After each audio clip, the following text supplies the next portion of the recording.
The Juul brand e-cigarette, which resembles a flash drive, is popular among underage vapers.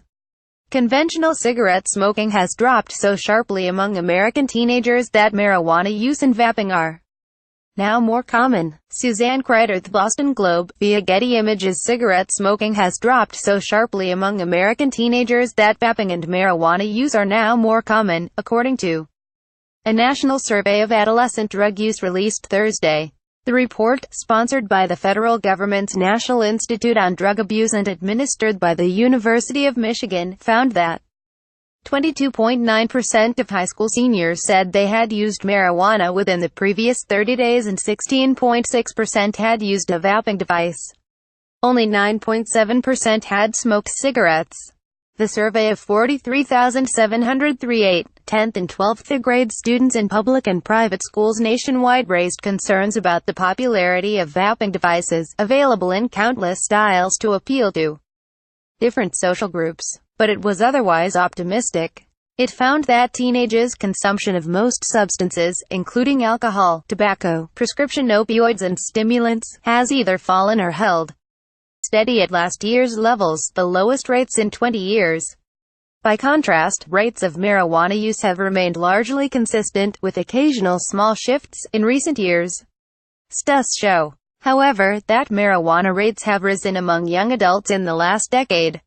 "We are impressed by the improvement in substance use by all teenagers," said Dr. Wilson Compton, deputy director of the institute. Still, Dr. Compton continued, "We don't yet know about the health problems in vaping. Vaping devices, which typically vaporize substances into an inhalant, are perceived by some experts as a healthier alternative to traditional cigarettes because they do not include carcinogens that come with burning tobacco." But Dr. Compton said, the concern is that it may represent a new route for exposure to nicotine and marijuana. The devices are typically sold with nicotine. But when 12th graders were asked what they believed was in the mist they had vaped most recently, 51.8% said, just flavoring.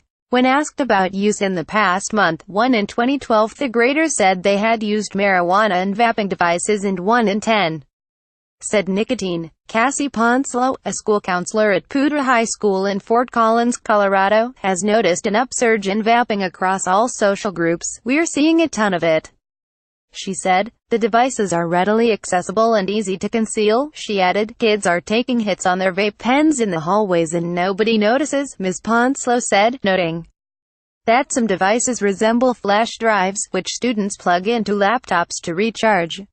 But educators and public health officials praised the drop in tobacco use. Dr. Compton noted that in 1996, 10.4% of 8th graders reported smoking cigarettes daily. By 2017, that figure fell to 0.6%. In 1997, daily smoking among 12th graders peaked at 24.6%. By 2017, only 4.2% smoked cigarettes daily.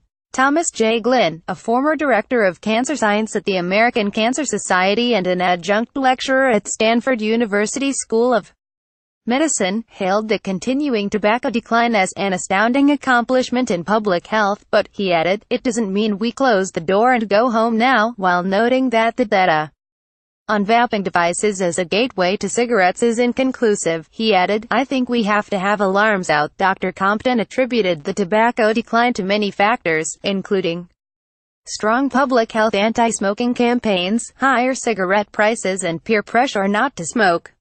Students in all grade levels reported that they viewed cigarettes and alcohol as distasteful and a serious health risk. Similar explanations have been given for dropping rates of alcohol use, especially binge drinking.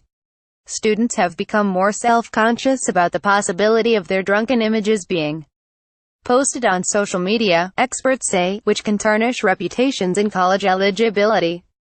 But marijuana? Not so much. In the report, only 14.1% of 12th graders said they saw a great risk from smoking marijuana occasionally. In 1991, 40.6% of seniors held that view. In 2017, nearly 24% of students in all 3 grades said they had used marijuana over the past year, a rate that has stayed relatively stable in recent years. Allison Kilcoyne, who directs a health center at a high school in a Boston suburb, has seen firsthand the evidence of the survey's marijuana findings. Persuading students about marijuana's risk is tricky, said Ms. Kilcoyne, a family nurse practitioner, especially in a state that permits medical marijuana. They perceive there are no negative effects, Ms. Kilcoyne said. I talk about the impact on their developing brain and the risk of learning to smoke marijuana as a coping mechanism. We have other interventions, I say. But the problem is that for them, it works. They're feeling immediate relief of whatever symptoms they have. They're medicating themselves, yet. While marijuana use among high school seniors has not declined, it has also not increased in recent years. Given that fewer students hold marijuana in disregard, researchers are perplexed but relieved that use of marijuana has not kept pace with attitudes toward it. Drug use tends to go hand in hand with perceptions of risk and approval, said T.S. Shipis, an associate professor of psychology at Texas State University who studies adolescent and young adult drug use. But approving of marijuana may not necessarily translate in such a manner. He said, I've had friends who like to go skydiving. I would never go skydiving.